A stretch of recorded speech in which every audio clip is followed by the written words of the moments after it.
আসসালামু আলাইকুম প্রিয় বন্ধুরা, সবাই কেমন আছেন? আশা করি ইনশাল্লাহ সবাই ভালো আছেন। আজকের যে ঘটনাটা আপনাদের কাছে শেয়ার করব তা আমার ইমেল থেকে পাওয়া।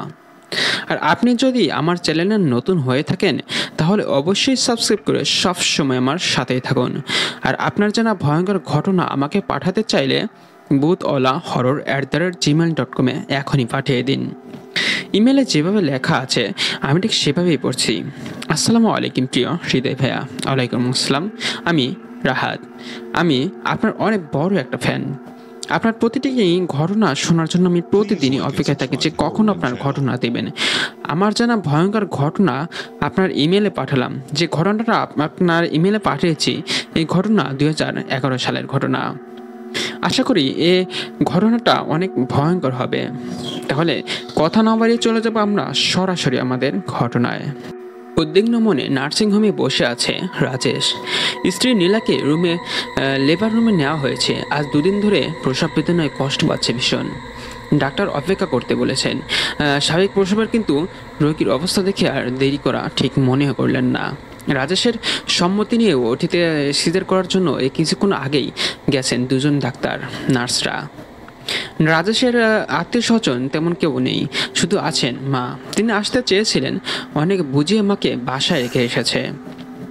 দুশ্চিন্তায় উত্তেজনায় স্থির হয়ে বসতে পারছে না। ভীষণ অস্থির লাগছে। বাচ্চা হওয়া তো নতুন কিছু নয়, এত চিন্তারও কিছু ছিল না। কিন্তু নীলার জীবনে যে অস্বাভাবিক ঘটনা ঘটেছে কোনো একটি ভয়াবহ কারণে নীলা প্রচণ্ড ভয় পেয়েছিল এবং গর্ভধারণের পরও সেই ভীতির রেশ মুছে যায়নি। সেজন্য রাজেশের দুশ্চিন্তায় কাহিল অবস্থা। ঘটনা শুরুর আজ থেকে প্রায় 1.5 বছর আগে শালবন জঙ্গলে নতুন ফরেস্টের অফিসার হিসেবে কাজে যোগ দিলেন রাজেশ। স্ত্রী নীলাকেও নিয়ে এসেছে এখানে। মা প্রথমে রাজি হননি, বনে জঙ্গলে ঘুরে কাজ করবে। ছেলে বউ সেখানে কি করবে? বেশি দিন হয়নি বিয়ের, সুতরাং উভয়কে ছেড়ে থাকা সম্ভব না। নীলা লজ্জায় শাশুড়িকে কিছু বলতে পারেনি, কিন্তু স্বামীকে মিনত করে বলেছে, ওগো তুমি মাকে বুঝিয়ে বলো, তোমাকে ছেড়ে আমি একদিনও থাকতে পারবো না। আমার একটু অসুবিধা হবে না। সমস্যাটা তো রাজেশের। মুচকি হেসে বলেছে, সেখানে কিন্তু ডিশলাইন নেই, শুনেছি নেটওয়ার্কেরও সমস্যা হয়। Shopping mall, fast food, Chinese কিছুই পাবে না। আমাকে নেবে না তাই বাহানা করছো, তাই না? মানুষ তো এইগুলোর ছাড়াও বাসে, তাই না? তাছাড়া তুমি থাকলেই যথেষ্ট, আর কিছু লাগবে না। মা একা থাকবেন এটা ভেবেই দ্বিধা করছিল রাজেশ, কিন্তু শেষ পর্যন্ত স্ত্রীর মলিন মুখ দেখে রাজি হলো। মাকে বোঝালো সে ওখানে থাকার ব্যবস্থা ভালো, কিন্তু রান্নার মানুষ পাওয়া যাবে কিনা তা জানি না। নীল থাকলে সুবিধা হবে। মা অগত অনুমতি দিলেন, তবুও রাজেশ বলল, মা তুমি যে একা হয়ে যাবে, আমাদের সঙ্গে চলো।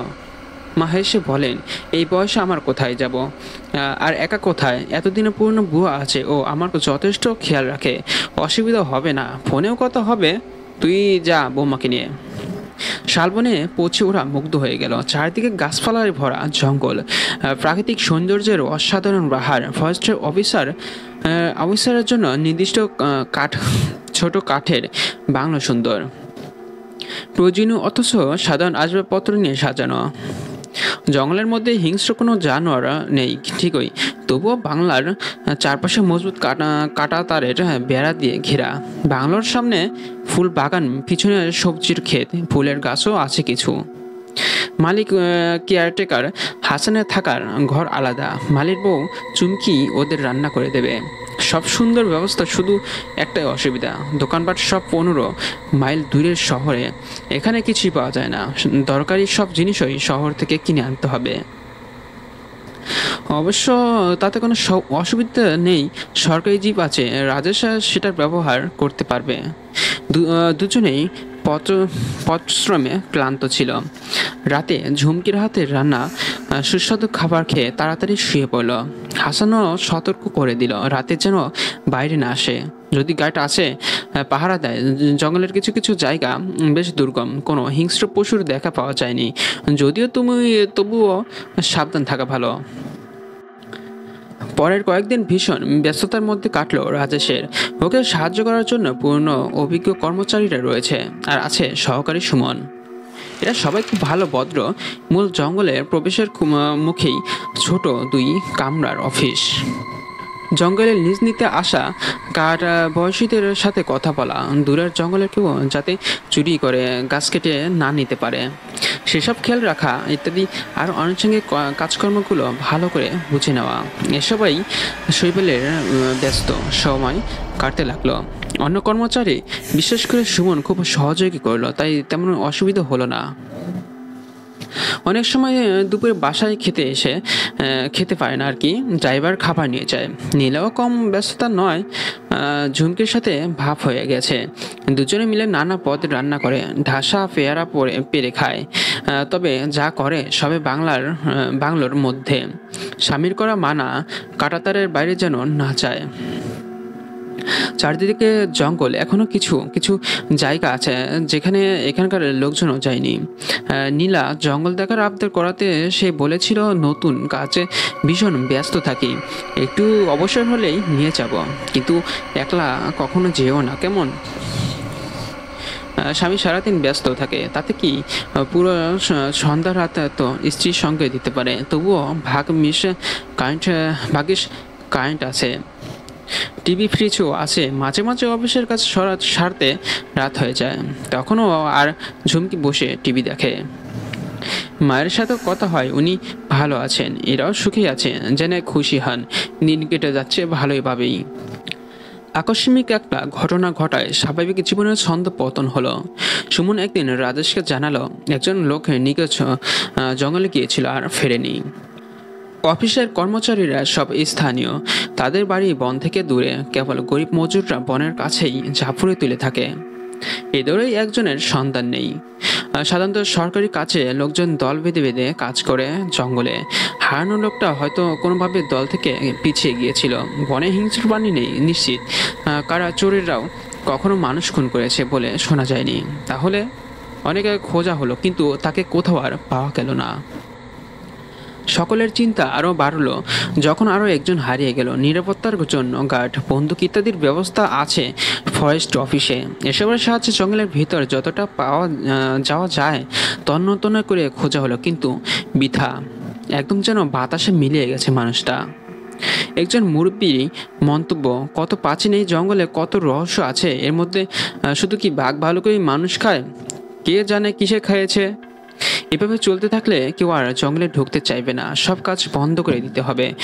কি করবে কেউ ভেবে পাচ্ছে না। সব দায়িত্ব রাজেশের, কোনো কিছুর জন্য সরকারকে জবাবদিহি করতে হবে তাকেই। সুতরাং আরও কিছুদিন দেখে তারপর হেড অফিসে রিপোর্ট করবে। বাংলোতে গার্ড আছে, স্ত্রী সহ সবাইকে এই বিপদের কথা জানিয়ে নিষেধ করে দিল। বাংলোর বাইরে যেন কেউ কোনো মতেই না যায়। গার্ডকে বলা হলো মূল গেটে যেন সবসময় বন্ধ রাখে। এর মধ্যে একজন স্থানীয় লোকে অফিসে এলো, সরকারি লোক নয়। অনেকের রেশমের গুটি, আমলকি, হর্তকি ইত্যাদি বনজ সম্পদ সংগ্রহ করে দিন চালায়। লোকটা জানালো এগুলো নিতে সে জঙ্গলের গভীরে চলে গিয়েছিল। সেখানে একজন অদ্ভুত চিহ্ন দেখেছে মাটিতে, যেটা সে বুঝতে না পেরে সাহেবকে বলতে এসেছে। রাজেশ সব শুনে ধমক দিল, কেন সে একা জঙ্গলে গেল? জানেন যে কি অজানা এক বিপদ দেখা দিয়েছে? বিষণ্ণ সুরে লোকটা বলল, কি করুম সাহেব, পেটের ধান্দায় যাইতে হয়, যা পাই সেগুলোই বেচা পরিবার লইয়া খাই, ভয় পাইলে আমাকে চলবো। সবাই জানে রাজেশ, তবুও লোকটার বোকামিতে খানিক রাগারাগি করে সদলে রওনা হলো। বনের যে জায়গাটার লোকটা ওদের নিয়ে এলো সেখানে আগেও এসেছে রাজেশ। জঙ্গলের বেশ গভীরে, গাছটা কাটা হয়ে গেছে, এখন সেখানে আর কারো আসার প্রয়োজন হয় না। তাই স্থানটা পরিত্যক্ত। পেটের দায়ে ভয়ভীতি উপেক্ষা করে একা এই প্রায় দুর্গম এলাকায় মানুষ আসতে বাধ্য হয়েছে ভেবে দুঃখ পেল রাজেশ। কপাল ভালো যে লোকটা অক্ষত অবস্থায় ফিরতে পেরেছে। জঙ্গলের মাটি এখানে নরম এবং কেমন ভেজা ভেজা সবই দেখলো। সেই মাটিতে কেমন অদ্ভুত একটা লম্বা দাগ পড়েছে। মোটা একটা গাছের গুটি টেনে নিলে যেমন সাপ পড়ে, তেমনি গোড়ার দিকে একটু সরু বড় সড়ো সরীসৃপের সাপ হওয়ার সম্ভাবনাই বেশি। ভালো করে দেখে একজন বলল, একমাত্র খুব বড় মোটা অজগর সাপের সাথে মিল আছে। সাপটার কিন্তু সাপ তো একটু এঁকে বেঁকে যাবে, এত সোজা দাগ, তাও পুরো শরীরের সাপ পড়েনি। অজগর খুব বেশি উঁচুতে নিজেকে তুলতে পারে না, এটা তো মনে হচ্ছে কোমর পর্যন্ত তুলে গিয়েছিল। আর কজন এটা সমর্থন করলো। সত্যি যদি সাপ হয়ে থাকে তবে সেটার প্রস্থ আন্দাজ করতে পারলেও দৈর্ঘ্য বোঝা গেল না। যতদূর সম্ভব খোঁজাখুঁজি করলো সবাই কিন্তু কোনো দিকে জিনিসটা গেছে বের করতে পারলো না। সন্ধ্যা হয়ে আসছে, এখানে থাকা আর নিরাপদ নয়। অফিসে ফিরে এসে সমালোচনা করেও কোনো সিদ্ধান্ত আসতে পারলো না। কি বা কিসের দাগ ছিল। নতুন করে বিপদ বুঝে সম্ভব সতর্ক থাকতে বলা হলো সবাইকে। এইবার হেড অফিসে জানালো তদন্তের জন্য লোকটা এলো। সব শুনে তারাও যথেষ্ট চিন্তিত। খুঁজেও কোনো আমলতই পাওয়া গেল না। অত বড় জঙ্গল তো পুরোটা দেখা সম্ভব নয়। তারাও সাবধানে থাকতে বলে চলে গেল। সবাই কাজকর্মে মন দিল, যথেষ্ট সাবধানতার সাথে। জঙ্গলে একা একদম নয়, প্রয়োজনীয় অস্ত্র নিয়ে তো বটেই। বিশেষ অজ্ঞাত রহস্য যখন জানা গেল না, রাজেশ স্ত্রীকে বলল, জঙ্গলে যাওয়ার কথা ভুলেও যেও না, ঠিক আছে? যতদিনের সাবধান না হচ্ছে ততদিন ওটা বিপজ্জনক, নিষিদ্ধ এলাকা। আমাকে ভয় দেখাচ্ছ কেন? নিজেরা তো ঠিক যাচ্ছ, বিপদ কি শুধু আমারই হবে না তোমাদেরও হতে পারে? আমরা পুরুষ মানুষ, অস্ত্র নিয়ে দল বেঁধে যাই, তারপর দুশ্চিন্তায় থাকি। তার উপরও তোমাকে নিয়ে চিন্তা করতে হলে তো মুশকিল। অবলা নারী, কি দরকার অযথা বিপদে ডেকে আনার? যা বললাম মনে থাকে জানা, কিছুতে যাবে না, ঠিক আছে? স্বামীর এই ভাষণে খেপে গেল নীলা। তার উপর অবলা নারী বলায় চোটে লাল। মুখে কিছু বলল না, কিন্তু মনে মনে ঠিক করলো, নারী যে প্রয়োজনে সবলা হতে পারে সেটা জঙ্গল থেকে ঘুরে এসে দেখিয়ে দেব। সাপের দাদারেও পরোয়া করে না, সুযোগ বুঝে সবার অগাচরে বেরিয়ে যাবে। পরপর কয়েকদিন চেষ্টা করলো, কিন্তু গেটের কাছে আসতে নিঃশব্দে গার্ডেসের সামনে দাঁড়িয়ে মাথা নাড়ল। সাহেবের মানা আছে ম্যাডাম, বাইরে যাবেন না আপনি। সুযোগ এলো দুদিন পর। দুপুরে অফিসে খাবার পাঠিয়ে নিজেও খেয়ে হয় বই পড়ে নয়তো ঘুমায়, অন্যথায়ও যার যার ঘরে বিশ্রাম নেয়। গার্ডও গেটের পাশে ছোট ঘরে একটা ঝিমিয়ে নেয়। এই সুযোগটাই কাজে লাগালো নীলা। গার্ডকে নিয়ে সমস্যা হলো না, সে বেচারা বাথরুমে গিয়েছিল, কিছুই টের পেল না। গেটের চাবি ওই ঘরের একটা ফ্রেকে টাঙানো থাকে। টুপি সারে বেরিয়ে গেল নীলা। ঠিক সেই সময় জিপে উঠেছে রাজেশ। শরীরটা খারাপ লাগায় সুমনকে কাজে বুঝিয়ে দিয়ে বাসার দিকে রওনা হলো। ভাবলো নীলাকে চমকে দেবে এবং দুপুরের খাবার আছে একসাথেই খাবে। বাংলার সামনে জিপ দাঁড়াতে রাজেশ নিজেই চমকে উঠল। গেটের সামনে হাসান, মালি ও ওরা সব দাঁড়িয়ে আছে। কয়েকজন স্থানীয় লোকও আছে। গার্ড এবং ওরা মুখ শুকনো করে দাঁড়িয়ে আছে। রাজেশকে অসময়ে দেখে হতভম্ব হয়ে মাথা নিচু করে ফেলল। সবাই ভীত মুখের দিকে চেয়ে বলল, কি ব্যাপার, কি হয়েছে? এখানে সবাই কি করছো? নীলা কোথায়? হাসান বর্ত স্বরে বলল, দুপুরে ওরা ঘুমিয়েছিল, সেই অবসরে উনি বের হয়ে গেছেন, কেউ টেরই পায়নি। প্রচণ্ড ধাক্কা খেল রাজেশ। দিশে হারার মতো গার্ডের দিকে চেয়ে চিৎকার করে উঠল, তুমি কি করেছিলে? নীলা বের হলো কি করে? অপরাধীর মুখ করে মিনমিন করে জানালো গার্ড। সে টয়লেটে গিয়েছিল, এসে দেখে গেটের তালা খোলা। সবাইকে জাগিয়ে পুরো বাংলো খুঁজেও কোথাও পায়নি। হাসান বলল, খবরটা দেওয়ার জন্য অফিসে যাচ্ছিল সে। এই সময় সাহেব এসে পড়লেন। রাজেশ তখনই হাসানকে জিপে করে পাঠিয়ে দিল। সুমন বন্দুক ও লোকজন নিয়ে যেন দ্রুত চলে আসে। উদ্ভ্রান্তের মতো রাজেশ এদিক ওদিকে করে আন্দাজ করতে চেষ্টা করলো, কিন্তু নীলা কোনো দিকে গেছে মানা করা সত্ত্বেও কি বোকামি করলো। আতঙ্কে রক্ত জমাট বেঁধে গেল রাজেশের। কিছুক্ষণের মধ্যে সে নীলার স্যান্ডেলের ছাপ দেখতে পেল। অফিস খুব একটা দূরে নয়। সুমনরা ঊর্ধ্বশ্বাসে ছুটে এলো। ঠিকই নীলা জঙ্গলের কাছে গেছে। পায়ের ছাপ অনুসরণ করে সবাই এগুলো বেশ গভীরে প্রবেশ করে ওরা বুঝলো এদিকে বহুদিন কেউ আসেনি। ঘন গাছে ঘেরা অত্যন্ত দুর্বিধয় এখানকার জঙ্গল। চিন্তার ব্যাপার, নীলার পায়ের ছাপও আর দেখা গেল না। মাথা ঠান্ডা রেখে রাজেশ খুঁজতে লাগলো স্ত্রীকে। চিৎকার করে ডাকলো। চারপাশে ছড়িয়ে পড়া সবাই সন্ধান করতে লাগলো, কিন্তু কোনো চিহ্নই নেই নীলার। এ সময় সুমনও শুনতে পেল চাপা আর্তনাদ। যন্ত্রণাকাতর সেই চিৎকার শুনে গায়ের লোম দাঁড়িয়ে গেল সবার। ভরত কণ্ঠের গঙ্গানির আওয়াজ অনুসরণ করে দ্রুত এগিয়ে গেল খোলা একটা জায়গায়। এসে ধমকে দাঁড়িয়ে গেল সবাই। মোটা মোটা গাছের ফাঁক দিয়ে সূর্যের আলোয় যে অবিশ্বাস্য ভয়াবহ দৃশ্য দেখল সবাই। দুঃস্বপ্নেও এমনটা কখনই দেখবে না, এবং যতদিন বেঁচে থাকবে এই বিভীষিকা জীবনেও ভুলতে পারবে না। নীলা মাটিতে শুয়ে, ওর শরীরের ওপরে এক ভয়ঙ্কর মোটা সাপ। না পুরোপুরি সাপ বলা যাবে না। কোমর থেকে নিচের অংশটুকু অজগরের সাথে মিল আছে, কিন্তু আরো মোটা, ঠিক যেন গাছের গুটি। বাকিটা মানুষের মতোই, কিন্তু সম্পূর্ণ মানুষ নয়। সমস্ত শরীর চাকা চাকা দাগেও আসে ভরা। দুপাশে সরু লিকলিকি দুটি হাত, কুৎসিত জিনিসটা পুরো শরীর দিয়ে নীলাকে পেঁচিয়ে ধরেছে। যন্ত্রণা কাতর নীলার চিৎকার করার শক্তি নেই। গঙ্গানির মতো আওয়াজ বেরোচ্ছে শুধু। স্তম্ভিত হয়ে সবাই এই বিবস্ত কল্পনার অভিত মর্মান্তিক দৃশ্য দেখে পাথর হয়ে গেল। তারপর মনের জোরে একত্রিত করে রাজেশ তীব্র আতঙ্কে চিৎকার দিয়ে নীলাকে ডেকে উঠল। মানুষের শব্দ পেয়ে ভয়াবহ আজবটা মুখ ঘুরিয়ে তাকালো। দানবটার চেহারা দেখে আটকে উঠল সকলে। সাপের ফনার মতো আকৃতি, মুখের কপালটা ঢালু, নাক বাঁকানো, পলকিং শীতল দৃষ্টি, চেহারা জিভে বেরিয়ে আছে।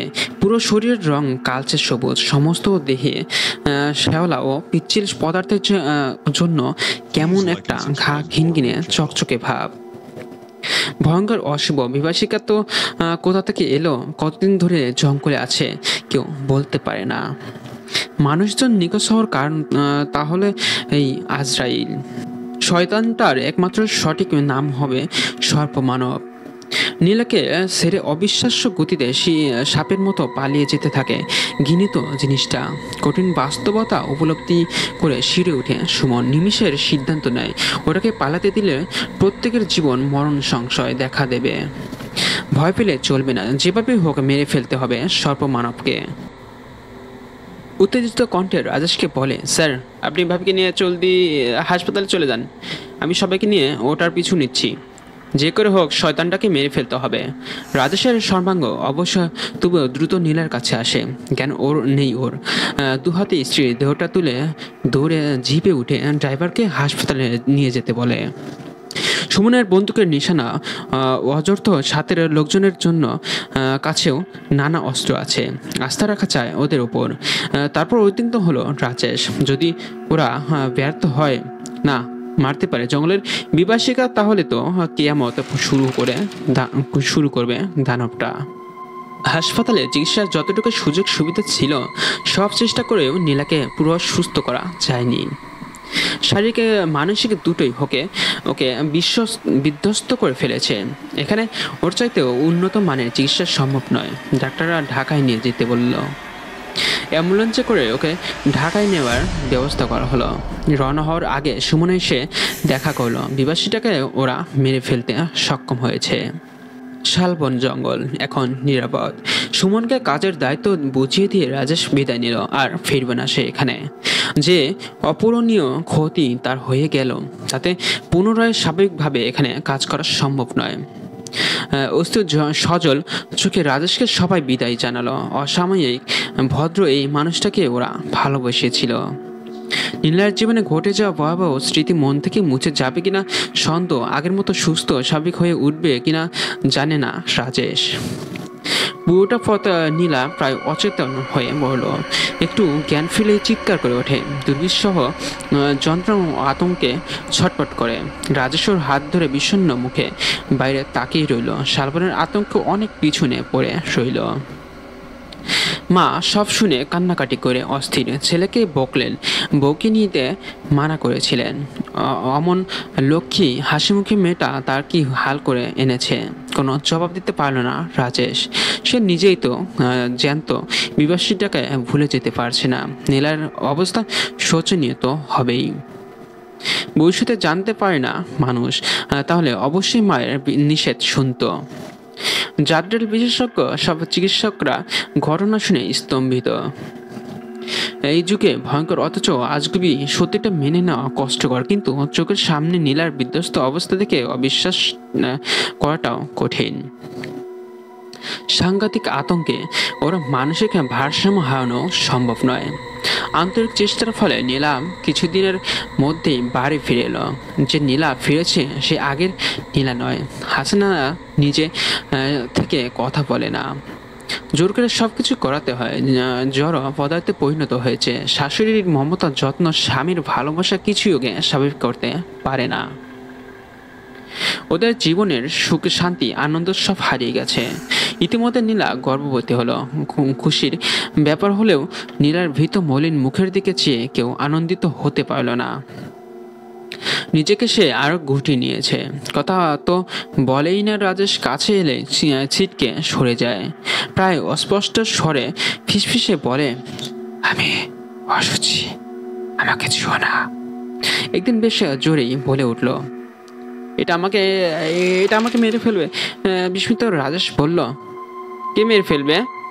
শয়তানের যে বাচ্চাটা পেটে আছে সে কি আমার সন্তান? ছোট্ট শিশু কিভাবে মারবে তোমাকে?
যেভাবেই হোক পরীক্ষাগুলো করা একান্ত দরকার। রাজেশ ঢাকায় এসে স্থির অবস্থা জানিয়ে হেড অফিসে রিপোর্ট করেছিল। অফিসে বিবেচনা করে ওকে ঢাকার অফিসেই যোগ দিতে বলেছে, কিন্তু কাজকর্ম সব মাথায় উঠেছে। নিয়ম রক্ষার জন্য কোন মতে যায় অফিসে। সর্বদা নীলার চিন্তায় কিছুই মন থেকে করতে পারছে না। মা যথাসাধ্য কাজ করেন। রাজস্ব অনেক বুঝিয়ে অদর করে বলেছে, লক্ষ্মীটি তুমি এত বুদ্ধিমতী, এই সময় অবুঝ হলে চলে। যেখানে প্রতি মাসে ডাক্তার কোনো দরকার সেখানে একবার দেখাতে পারলাম না। কিছু পরীক্ষা না করালে আন্দাজে কত আর ওষুধ দেওয়া যায়। কোনো ডাক্তারের দরকার নেই, ভালোই থাকবে ওটা, শুধু আমাকে বাঁচতে দেবে না। ওর ভয়টা যে ভিত্তিহীন। ডাক্তারি পরীক্ষার মাধ্যমে নিশ্চিন্ত করা যেত নীলাকে, কিন্তু সেই সুযোগ পাওয়া গেল না। প্রসবের সময় এগিয়ে আসে। মাঝে মাঝে রাজেশের মনে অপ্রীতিকর চিন্তা হয়। আপদটা নীলার পেটে না আসাই ভালো ছিল। এমনিতেই ভয় পেয়ে নীলা অস্বাভাবিক হয়ে গেছে। তার মধ্যে সন্তানটা গোদের ওপর বিস্ফোরা হয়ে দেখা দিয়েছে। সন্তানের প্রতি সেও আর আগ্রহ অনুভব করে না। যথাসময়ে প্রসব বেদনা শুরু হতে হাসপাতালে ভর্তি করা হলো। জরুরি কয়েকটা পরীক্ষা করে ডাক্তার নিশ্চিন্ত হলেন প্রেশার হাই, হার্টের অবস্থা সুবিধা নয়। উনি সেই ডাক্তার যিনি বাসায় এসে নীলাকে দেখেছিলেন। রোগীর কেসটা তিনি ভালোই জানেন। পৃথিবীতে অনেক রহস্য আছে যার কোনো ব্যাখ্যা বা সমাধান বিজ্ঞান করতে পারেনি। নীলার জীবনে ঘটে যাওয়া ভয়াবহ ঘটনা এমনি এক ভীতিকর ও জটিল রহস্য। আল্ট্রাসাউন্ডে বাচ্চার সঠিক ছবি এলো না। পেটের মধ্যে ঝাপসা কুয়াশার মতো আবরণে বাচ্চা ঢাকা। বোকা হয়ে গেলেন ডাক্তার। ডাক্তারের জীবনে এমন অদ্ভুত ব্যাপারের সম্মুখীন হননি সে আগে কখনোই। পেশেন্টের অবস্থা বিবেচনা করে দ্রুত সিজারের জন্য প্রস্তুত নিতে লাগলেন ডাক্তার। দীর্ঘশ্বাস ফেলে রাজেশ তাকালো লিভার রুমের দিকে। নীলার অস্পষ্ট যন্ত্রণাময় গঙ্গানি ভেসে আসছে আর চিৎকার করার শক্তি নেই ওর। প্রিয়তমা স্ত্রীর দুর্বিষহ ব্যথা উপলব্ধি করে শিউরে উঠতে লাগলো ওর শরীর। আহা, কষ্টই না পাচ্ছে নিষ্পাপ নারী। অবশ্যই উৎকণ্ঠিত সময় শেষ হলো রাজেশের। লেবার রুম থেকে বেরিয়ে একজন নার্স এসে দাঁড়ালো ওর সামনে। আতঙ্কে তার চোখে বিস্ফারিত, থরথর করে কাঁপছে পুরো শরীর। নার্সের চেহারা দেখে লাফিয়ে উঠে দাঁড়ালো রাজেশ। ব্যাকুল কণ্ঠে জিজ্ঞেস করলো, কি হয়েছে সিস্টার? আমার স্ত্রী ভালো আছে তো? বিবর্ণ ফ্যাকাশে মুখে কোনো মতে বলল, আপনি ভিতরে যান। লেবার রুম দেখেই নার্স ঊর্ধ্বশ্বাসে দৌড়ে পালালো। এক দৌড়ে রাজেশ রুমে ঢুকেই হতভম্ব হয়ে গেল। একজন নার্স অজ্ঞান হয়ে মেঝেতে পড়ে আছে। আরও দুজন এক কোণে দাঁড়িয়ে মুখে হাত চেপে চিৎকার ঠেকাবার চেষ্টা করছে। ভয়ে দুজনেই কাঁপছে। দুজন ডাক্তার, তাদেরও অবস্থা শোচনীয়। ঘাম ভিজে গেছে মুখ, অবিশ্বাস্য ভীতি তাদের চোখে। ডাক্তারদের অনেক রকম ভালো মন্দ অভিজ্ঞতা থাকে। মৃতদেহ, কুচিত সব রোগ বালাই, মানুষের অভূতপূর্ব মানসিক যন্ত্রণা ইত্যাদি নেই তাদের কারবার। অহরহ অদ্ভুত সব কেস দেখে অভ্যস্ত। কিন্তু আজকের এই সৃষ্টি ছাড়া ব্যাপার ডাক্তারের স্বাস্থ্য অচল বিজ্ঞানকে হার মানিয়ে দিয়েছে। পলকে সব দেখে নিয়ে রাজেশ তাকালো অবসনের টেবিলে। সেখানে সাহিত্য নীলার স্থির নিথর দেহ পড়ে আছে। দেখেই বোঝা যায় ও আর বেঁচে নেই। পাগলের মতো চিৎকার করে উঠল রাজেশ। ডাক্তার, মেরে ফেলুন জলদি, ওই পিশাচকে কিছুতেই যেন বাঁচতে না পারে জলজ্যান্ত শয়তানটা। তারপর ওই নীলার শরীরটা বুকে জড়িয়ে অদম্য কান্নায় ভেঙে পড়ল। প্রিয়তমা, তোমার এই অযোগ্য স্বামীকে ক্ষমা করে দিও, তোমাকে রক্ষা করতে পারিনি। নীলা, সবার সয় না, আমারও সইল না। বন্ধুরা, আমার এই ঘটনা কেমন লেগেছে তা অবশ্যই আমার কমেন্ট বক্সে জানাবেন, কারণ আপনার প্রতিটি কমেন্ট আমাকে নতুন নতুন ভয়ঙ্কর ঘটনা বলতে উৎসাহিত করবে। আর অবশ্যই জানাবেন আমার ঘটনাটা কেমন লেগেছে। আর আপনি যদি আমার চ্যানেলে আপনার জানা ভয়ঙ্কর ঘটনা পাঠাতে চান তাহলে অবশ্যই ভূতওয়ালা হরর @gmail.com এখনই পাঠিয়ে দিন।